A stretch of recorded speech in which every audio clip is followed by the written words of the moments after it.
نحمده ونصلي على رسوله الكريم اما بعد اعوذ بالله من الشيطان الرجيم بسم الله الرحمن الرحيم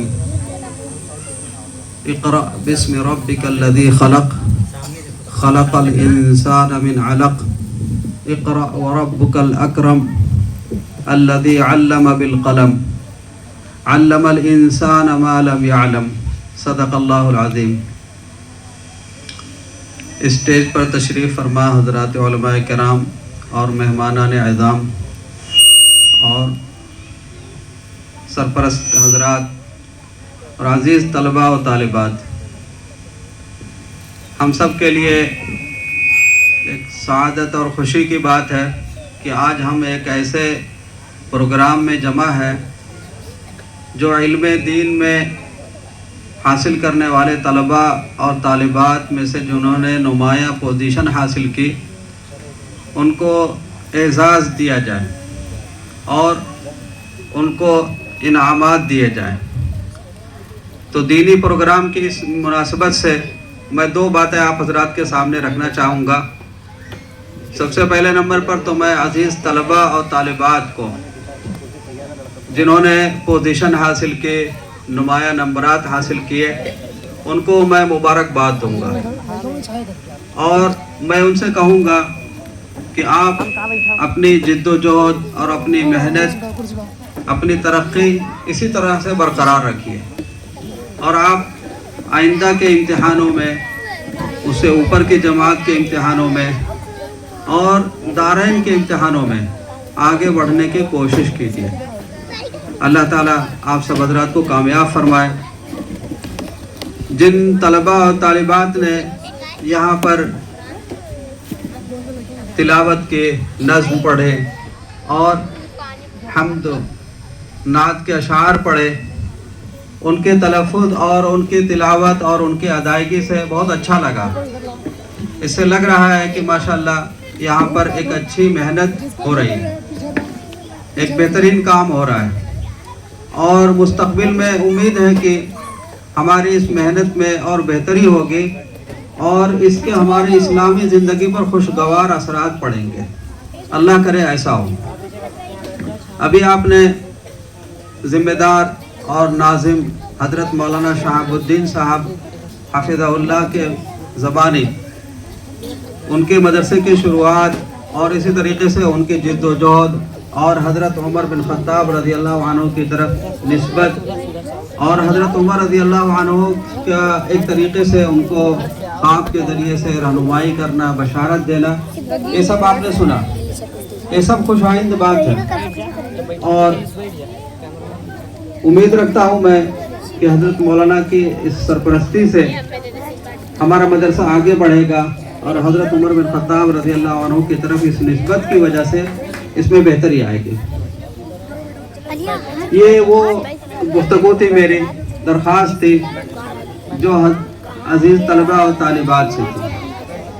آپ حضرات سے میری درخواست ہے، میری امید ہے کہ آپ انشاءاللہ آگے بڑھنے کی کوشش کریں گے اور متوجہ ہو جائیں ادھر ہی، ابھی اپنی بات چھوڑ کر ادھر متوجہ رہیں۔ اور حضرت مولانا شہاب الدین صاحب اور ان کے اساتذہ اور ان کی ٹیم بھی قابل مبارکباد ہے، جنہوں نے ماشاءاللہ یہاں اس ماحول کے اندر ایک مسجد اور معمولی چھت کے ذریعے سے انہوں نے یہ کام شروع کیا اور اللہ کرے کہ اس میں برکت ہو اور اس میں ترقی ہو اور اللہ کی قبولیت ہو۔ میں ان سب کو مبارکبادی دیتا ہوں۔ دوسرے نمبر پر میں اپنے طلباء اور خاص طور سے ان کے سرپرست حضرات اور اپنے آپ سے بھی درخواست کروں گا اور خطاب کروں گا کہ دیکھیے، ہم سب کے لیے بہت زیادہ ضروری ہے کہ اللہ تعالیٰ نے ہمیں ایمان، اسلام کی جو نسبت عطا فرمائی ہے، ہم اس کو مضبوطی کے ساتھ تھامے رہیں۔ ہمارا مومن ہونا اور مسلم ہونا یہی ہماری پہچان ہے، اور مومن اور مسلم ہونے کے ایک شکل تو یہ ہے کہ اللہ تعالیٰ نے ہمیں ایسے ماحول میں پیدا فرمایا جو مسلمان کا ماحول ہے۔ ہمارے ماں باپ مسلمان ہیں، ہم جدی پشتی مسلمان ہیں اور اللہ تعالیٰ نے ہمیں ایمان والا بنایا ہے، لیکن دوسرے طرف یہ بھی جاننا بہت زیادہ ضروری ہے، بہت اہمیت کی بات ہے کہ صرف مسلمان نام رکھ دیا جانا، ایمان والے کی طرف نسبت کر لینا میرے عزیز ساتھیوں یہ کافی نہیں ہے۔ مسلم اور مومن ہونے کے ناطے یہ ہمارے لیے بہت زیادہ ضروری ہے کہ ہم حضرت عمر بن خطاب رضی اللہ عنہ کے ذریعے سے جو نبی صلی اللہ علیہ وسلم کی حدیث آئی ہوئی ہے اس کو اپنے سامنے ضرور رکھیں، جس میں ایک عجیب واقعہ ہوا کہ آپ صلی اللہ علیہ وسلم حضرات صحابہ کے ساتھ تشریف فرما تھے، اسی درمیان ایک صاحب آئے، طلع علینا رجل شدید بیاض الثیاب شدید سواد الشعر لا یعرفہ منا احد۔ وہ کہتے ہیں کہ ایک صاحب آئے جن کا چہرہ بشرا بڑا حشاش بشاش اور ان کے چہرے سے کوئی سفر کے آثار نہیں نظر آ رہے تھے، اور اچھی شکل و صورت کے اچھا لباس اجلا لباس پہنے ہوئے ہمارے درمیان آئے، اور ان کے اس حیات سے اور حلیے سے ایسا لگ رہا تھا کہ یہی مقامی کہیں رہنے والے ہیں، مدینہ منورہ کے رہنے والے ہیں، لیکن یہ بھی بات ہے کہ وَلَا يَعْرِفُهُ مِنَّا أَحَدٍ، ہم میں سے کوئی ان کو پہچان بھی نہیں رہا تھا۔ اور وہ آئے صاحب اور نبی صلی اللہ علیہ وسلم کے سامنے دو زانو ہو کر بیٹھ گئے، بلکہ آپ کے گھٹنے سے گھٹنا ملا کر وہ بیٹھ گئے ایک طالب علمانہ انداز میں، اور انہوں نے نبی صلی اللہ علیہ وسلم سے سوال کیا، 5 سوال کیے انہوں نے نبی صلی اللہ علیہ وسلم سے۔ پہلا سوال انہوں نے یہی کیا تھا کہ مل ایمان، دوسرا سوال کیا مل اسلام، تیسرا سوال کیا مل احسان، چوتھا سوال ان کا تھا متی الساعہ، اور 5واں سوال تھا ما ہی اماراتها او کما قال علیہ الصلوۃ والسلام۔ تو یہ جو 5 سوال تھے آپ صلی اللہ علیہ وسلم انہیں ان کے جوابات دیے۔ یہ 5 سوالات اور جن میں سے شروع کے 3 سوال ہمارے لیے بہت زیادہ ضروری ہیں، اور عجیب بات تھی جب آپ صلی اللہ علیہ وسلم ان کے سوالات کے جوابات دیتے تھے، سوال کرنے والا عام طور سے سوال کرتا ہے تو اس کا جواب اسے معلوم نہیں ہوتا، یہی جانا جا رہا تھا کہ ان صاحب کو یہ بات پوچھنی ہے، اس کا سوال کرنا ہے، لیکن جب نبی صلی اللہ علیہ وسلم اس کا جواب دیتے تو وہ کہتے صدقتا، جیسے معلوم ہو تو ان کو پہلے سے اس کا جواب معلوم ہے، صرف امتحان لینے کے لیے لوگوں کے سامنے یہ جواب آ جائے اس کے لیے یہ کہہ لیتے ہیں۔ تو سب سے پہلا جو سوال حضرت عمر رضی اللہ عنہ کہتے ہیں ہم لوگ بہت حیرت میں تھے کہ یہ صاحب ایک تو نووارد معلوم ہوتے ہیں، اجنبی معلوم ہوتے ہیں، اور اگر کہیں سے اس زمانے میں کوئی سفر کر کے آتا تھا تو اس کے کپڑے سے، اس کے حیات سے، اس کے حلیے سے، اس کے چہرے سے، اس کے گرد و غبار سے پتہ چلتا تھا کہ یہ صاحب سفر کر کے آئے۔ تو ایک تو ان کی حیات اور حلیہ، اور دوسرے نمبر پر سوال و جواب کا اس طرح کا انداز لوگوں کو بڑے حیرت میں ڈالے ہوئے تھا۔ حضرت عمر رضی اللہ عنہ کہتے ہیں کہ ہم بہت دیر تک ہم لوگ ایک طریقے سے ہم پر سکتہ طاری ہو گیا، ہم لوگ خاموش رہے، یہ کیا آج کا مجلس ہے، یہ کیسا سوال و جواب کہ سوال ہو گیا، اور اس کے بعد جب جواب دیا جا رہا ہے تو سوال کرنے والا کہہ رہا ہے بہت اچھا، ویری گڈ، بہت بہترین آپ نے جواب دیا، جیسے معلوم ہوتا ہے کہ اس کو سوال کا جواب معلوم ہے پہلے سے۔ آپ صلی اللہ علیہ وسلم نے حضرات صحابہ سے کہا تمہیں معلوم ہے یہ کون تھے، یہ سوال کرنے والے؟ انہوں نے کہا نہیں، یہاں کے تو مقامی نہیں لگ رہے ہیں، ہماری پہچان اور شناخت کے نہیں معلوم ہو رہے ہیں۔ تو آپ صلی اللہ علیہ وسلم نے کہا یہ جبرائیل تھے علیہ السلام، جبرائیل علیہ السلام انسانی شکل میں آئے ہوئے تھے، اتاکم یعلمکم دینکم، یہ آئے تھے آپ کے دینی اعتبار سے جو بنیادی اور ضروری چیزیں ہیں ہر مومن اور مسلم کے لیے وہ بتانے آئے تھے۔ انہوں نے مجھ سے سوال کیا، میں نے جواب دیا، تو ان کو جواب کی ضرورت نہیں تھی، لیکن یہ اس لیے آئے تھے یعلمکم دینکم، آپ کو آپ کا دین سکھائیں، آپ کا دین بتائیں۔ تو اس اعتبار سے عزیز ساتھیوں ہم سب کے لیے بہت زیادہ ضروری ہے کہ مومن ہونے کا مطلب جانیں، مسلم ہونے کا مطلب جانیں۔ یہ دونوں الگ الگ چیز ہیں، ایمان الگ چیز ہے اور اسلام الگ چیز ہے۔ پھر اس کے اندر کمال پیدا کرنے کے لیے جو چیز ہے اس کو احسان کہا جاتا ہے، اخلاص کہا جاتا ہے، کہ ہمارا ایمان اور ہمارا اسلام اللہ کے حکم نبی صلی اللہ علیہ وسلم کی تعلیمات کے مطابق ہو گیا اور اللہ کے قبول ہو جائے۔ تو یہ تینوں چیزیں ہم سب کے لیے بہت زیادہ ضروری ہیں اور ہماری جو نسبت ہے مسلمان ہونے کی، مومن ہونے کی، عزیز ساتھی، بہت بڑی نسبت ہے، بہت قابل فخر بات ہے، بڑے اعزاز کی بات ہے کہ اللہ تعالیٰ نے ہم سب کو ایمان والا بنایا، مسلمان بنایا، مسلمان گھر میں پیدا کیا۔ لیکن اگر ہم اس کو جانے ہی نہیں تو پھر یہ بے معنی بات ہے۔ ہم نہیں جانے کہ ایمان کے ارکان کیا ہیں، اسلام کے تقاضے اور اسلام کے ارکان کیا ہیں، احسان کیا چیز ہے، تو صرف ہمارا عبداللہ، عبد الرحمن، محمد، احمد ہو جانا کافی نہیں ہے، ہم مسلمان گھرانے میں پیدا ہو گئے یہ کافی نہیں ہے، بلکہ اس کے لیے ہمیں اس کا علم ہونا ضروری ہے۔ اور علم کی شروعات ہمارے جو چھوٹے چھوٹے بچے ہیں ان سے ہو کر ہم تک بھی پہنچے گی۔ ہم سب کو بھی اس علم کو حاصل کرنا ہوگا، جاننا ہوگا کہ ایمان کا مطلب کیا ہے، ایمان کے ارکان کیا ہے، کن کن چیزوں کو جاننے کی وجہ سے، دل کی گہرائیوں میں اتارنے کی وجہ سے اور پوری تصدیق کرنے کی وجہ سے، دل میں بٹھا لینے کی وجہ سے ہم ایمان والے کہلائیں گے۔ صرف اوپر اوپر سے کہہ دینے میں قرآن مجید میں 10 جگہ پر کہا گیا ہے کہ یہ لوگ آتے ہیں اور کہتے ہیں آمنا باللہ وبالیوم الآخر، ہم ایمان لے آئے اللہ پر، یوم آخرت پر، وما ہم بمؤمنین، یہ ایمان والے نہیں ہیں۔ اللہ نے ٹھکرا دیا، رد کر دیا۔ کچھ لوگ آئے، انہوں نے اللہ کی قسم کھا کر کہا نشہد انک لرسول اللہ، ہم اس بات کی گواہی دیتے ہیں اور قسم کھا کر کہتے ہیں کہ آپ اللہ کے رسول ہیں۔ قرآن کہتا ہے کہ جھوٹے، اس لیے کہ اس کو انہوں نے اپنے دل کے اندر نہیں اتارا۔ تو عزیز ساتھیوں، ہمیں ایمان اور ایمان کے جو ارکان ہیں ان کو جاننا بہت ضروری ہے۔ کتنے سارے ہمارے ساتھی ہیں، ہمارے جو ہے بڑے ہیں، بزرگ ہیں، جن کو ایمان کے ارکان کون سے ہیں نہیں معلوم۔ حالانکہ ہم لوگ مکتب میں ان بچوں کو سب سے پہلے نمبر پہ یہی سکھاتے ہیں آمنت باللہ وملائکتہ وکتبہ ورسلہ والیوم الآخر والقدر خیرہ وشرہ من اللہ تعالی والبعث بعد الموت۔ تو ایمان کے جو ارکان ہیں بڑی تفصیلی گفتگو ہے، ہم اس کو نہیں کر سکتے اس موقع پر۔ تو ایمان کے ان ارکان کو جاننا اور صحیح معنوں میں ایمان کس کو کہتے ہیں اس کے مطابق اپنے آپ کو مومن بنانا یہ ہمارے لیے بہت ضروری ہے۔ پھر دوسرے نمبر پر آ جائیے اسلام، مسلمان ہونا۔ اس کے بارے میں بھی حضرت جبریل علیہ السلام نے سوال کیا باقاعدہ، مل اسلام، تو آپ صلی اللہ علیہ وسلم نے اس کا جواب دیا اور بتایا کہ ان تشہد اللہ الہ الا اللہ وان محمد رسول اللہ وتقیم الصلاۃ وتؤتی الزکاۃ، یعنی اسلام کے جو 5 ارکان ہیں وہ بھی ہم جانیں، اور صرف جاننا کافی نہیں ہے بلکہ اس کو اپنے عملی زندگی کے اندر لائیں۔ کلمہ شہادت لا الہ الا اللہ محمد رسول اللہ صلی اللہ علیہ وسلم، اس کے تقاضے جس کی شروعات عبادات میں نماز، روزہ، حج، زکوٰۃ اور معاملات میں، معاشرت میں پورا کے پورے طور پر ہم جان کر اس کو اپنی عملی زندگی میں لانے والے ہوں تب چل کر ہم مسلمان ہیں۔ اگر یہ علم ہمارے پاس نہیں ہے اور اس علم کے تقاضے کے مطابق، اسلام کے ارکان کے مطابق ہماری زندگی نہیں ہے تو عزیز ساتھیو ہمارے لیے بہت بڑا خسارہ ہے۔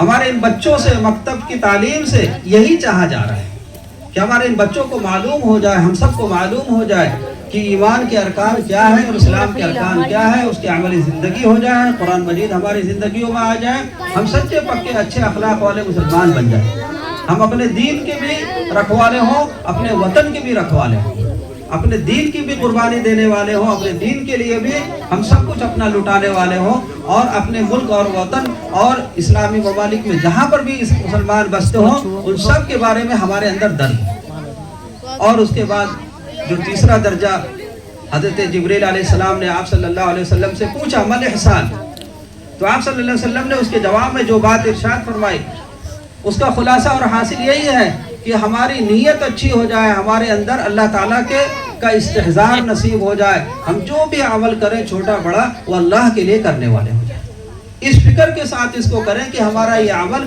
اللہ کے ہاں قبول ہو جائے۔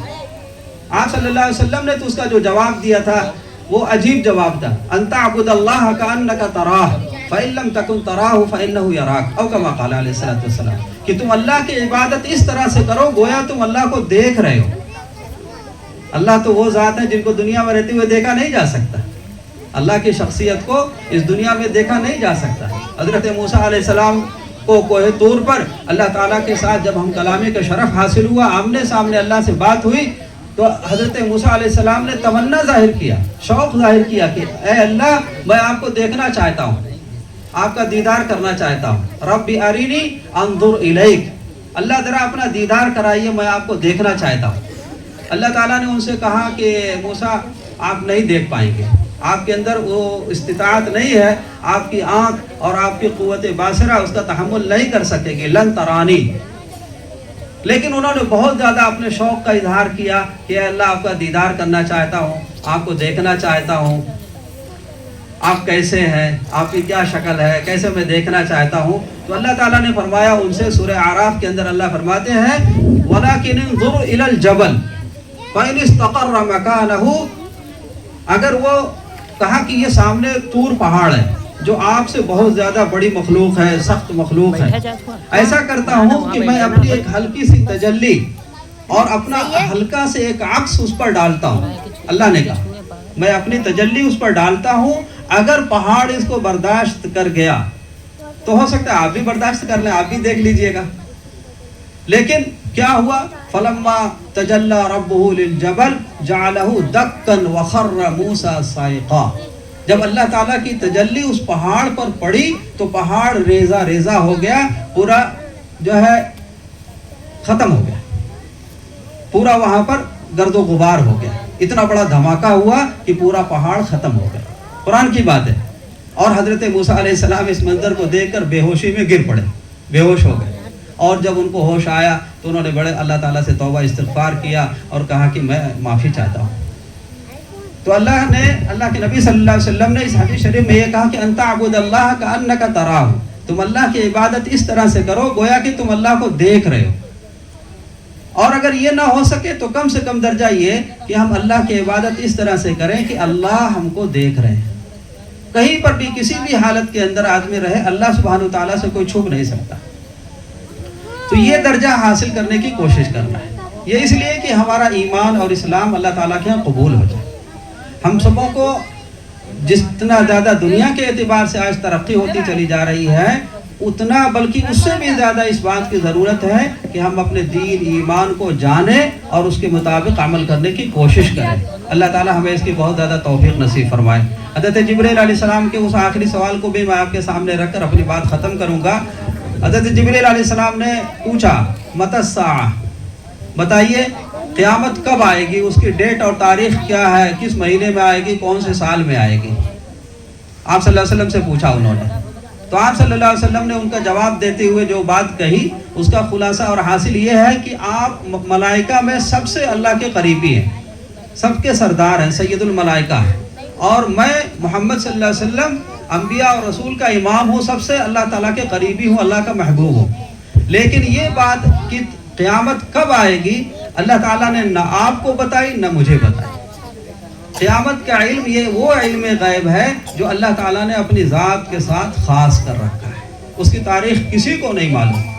مل مسئول عنہا بأعلم من السائل. آپ سائل ہیں، آپ کو بھی پتہ نہیں، میں مسئول ہوں، مجھے بھی اس کے بارے میں پتہ نہیں، اس کے بارے میں خبر نہیں. تو قیامت کس گھڑی میں آئے گی کچھ نہیں کہا جا سکتا. ہو سکتا ہے کہ اگلے آنے والے دنوں کے اندر قیامت آ جائے. پھر حضرت جبرائیل علیہ السلام نے پوچھا کہ اس کی کچھ علامتیں بتائیے. تو آپ صلی اللہ علیہ وسلم نے اس کی 2 علامتیں بتائی.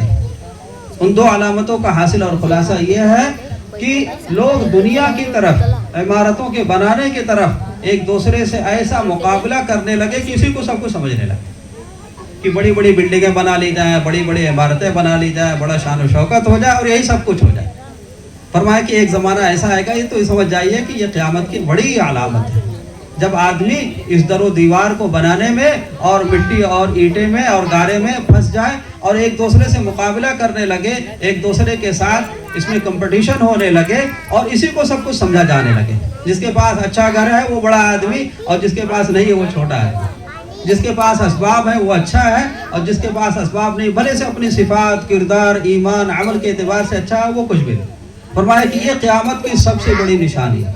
دوسری علامت بتایا ان تلد الامۃ ربتها، کہ اولاد میں سے بھی خاص طور سے بچیاں اپنے ماں باپ کے نافرمان بن جائیں گی. ان کو ایسا سمجھنے لگیں گی جیسے وہ ہماری کنیز ہے، ہماری خادمہ ہے، ہماری ملازمہ ہے. تو یہ 2 علامتیں ایسی ہیں. اس سلسلے میں بھی ہمیں غور و فکر کرنا چاہیے کہ ہم اپنی کوشش، اپنی جد و جہد صرف صرف دنیا ہی کے لیے نہ کریں بلکہ ہم اپنے آخرت کے اعتبار سے اپنے آخرت بنانے کے لیے بھی کوشش کریں. ابھی بچوں نے نظمیں سنائی, ترانے سنائے, تو اس میں بار بار کتنے اچھے اچھے اشعار, کتنی اچھی اچھی باتیں آئیں. کل من علیہا فان, کہ سب کو فنا ہو جانا ہے, سب کو چلے جانا ہے. لہذا آج کی اس مجلس کے اعتبار سے ہم یہ بھی سبق لے کر جائیں کہ ہم انشاءاللہ اپنی آئندہ زندگی کے اعتبار سے اپنی آخرت اور ہمیشہ ہمیشہ کی زندگی کو بنانے کے لیے بھی کوشش کریں گے. اللہ تعالی ہمیں اس کی توفیق نصیب فرمائے. آخر میں ایک مرتبہ پھر حضرت مولانا شہاب الدین صاحب, ان کے اساتذہ اور ان کے ٹیم کے لوگوں کا شکر گزار ہوں. میرے ساتھ ایک بہت بڑی شخصیت حضرت مولانا سفیان احمد صاحب مظاہری, دونا کے رہنے والے, بڑی قابل قدر شخصیت, شیخ الحدیث, وہ بھی تشریف فرما ہے. میں ان کی طرف سے بھی آپ حضرات کا ایک طریقے سے دعائیہ کلمات کہوں گا کہ اللہ تعالیٰ آپ سب حضرات کو, خاص طور سے ہمارے مولانا شہاب الدین صاحب اور ان کے طلبہ اور اساتذہ کو, اللہ تعالیٰ ان کی کوششوں کو کامیاب و بامراد فرمائے. آمین ثم آمین. وآخر دعوانا ان الحمدللہ رب العالمین.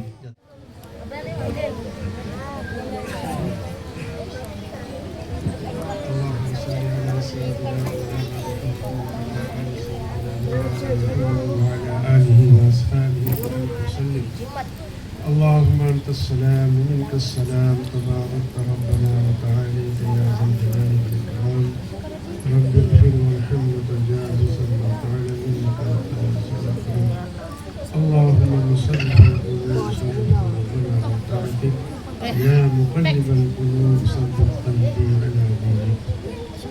یا اللہ ہم سب کے اس بیٹھنے کو قبول فرما. یا اللہ اس مدرسے کو قبول فرما. یا اللہ اس بانی مدرسے کے بانی اور جو ذمہ دار ہیں, یا اللہ جو اس وقت ذمہ داری نبھا رہے ہیں, یا اللہ ان کو قبول فرما. یا اللہ ان کے اندر اخلاص پیدا فرما. ہم سب کے اندر اخلاص پیدا فرما. اخلاص کے ساتھ دین کا کام کرنے کی توفیق نصیب فرما. یا اللہ جن بچیوں نے یا جن بچوں نے یا اللہ یہاں پر جو پڑھ رہے ہیں, یا اللہ ان کو قبول فرما. یا اللہ ان کو آئندہ پڑھنے کی توفیق نصیب فرما. یا اللہ ان کے اندر حوصلہ اور جذبہ نصیب فرما. یا اللہ دین کے ساتھ, ایمان کے ساتھ, یا اللہ اس مدرسے کے اندر پڑھنے کی توفیق نصیب فرما. یا اللہ اس مدرسے کو قبول فرما. یا اللہ اس مدرسے کو قبول فرما. یا اللہ یہاں جو لوگ پڑھ رہے ہیں, یا اللہ جو اس گاؤں کے ہیں, یا اللہ اس میں جو دامن گرنے سپنے جن لوگوں نے مدد کیا ہے, یا اللہ ان سب کو قبول فرما. یا اللہ ان سب کو قبول فرما. یا اللہ جو لوگ حاضر ہیں سب کو قبول فرما. یا اللہ ہمیں تو مانگنے کا بھی سلیقہ نہیں, اس میں بہت سے بزرگ ہیں, اللہ والے ہیں. یا اللہ ان اللہ والوں کے نسبت پر یا اللہ اس مدرسے کو قبول فرما. اس کی ضرورتوں کو پورا فرما. یا اللہ جو پہلے مولانا شہاب الدین صاحب نے جو ارادہ کیا ہے, یا اللہ اس کی بنیاد ڈالنے کا, یا اللہ اس کے اندر آسانی پیدا فرما. یا لوگوں کے قلوب کو متوجہ فرما. یا اللہ اس کی تکمیل کے اندر یا اللہ آسانی پیدا فرما. یا اللہ آسانی پیدا فرما. یا اللہ امت کے اندر جو پریشان حال ہو کی پریشانیوں کو دور فرما. یا اللہ جو مسلمان جو بے گناہ بند, یا اللہ ان کی رہائی کی سبیل پیدا فرما. یا اللہ ان کی رہائی کی سبیل پیدا فرما. یا اللہ ہم سب کو اپنے دین کے لیے قبول فرما. یا اللہ ہمارے اساتذہ اور مشائخ کو, یا اللہ جو دنیا سے جا چکے ہیں, یا اللہ ان کی مغفرت فرما کر جنت الفردوس میں اعلیٰ مقام نصیب فرما. یا اللہ خاص طور سے ہمارے شیخ نور اللہ مرقدہ کو, یا اللہ پوری مغفرت فرما کر جنت الفردوس میں اعلیٰ مقام نصیب فرما. یا اللہ یا اللہ یا اللہ ہم سب کو قبول فرما. وصلی اللہ, جن لوگوں نے دعا کے لیے کہا ہے یا دعا کے متوقع ہیں, ان کی ہر جائے مراد کو پوری فرما. وصلی اللہ تعالی علی خیر خلقہ محمد وآلہ واصحابہ اجمعین. سبحان ربک رب العزة عما یصفون وسلام علی المرسلین والحمد للہ رب العالمین.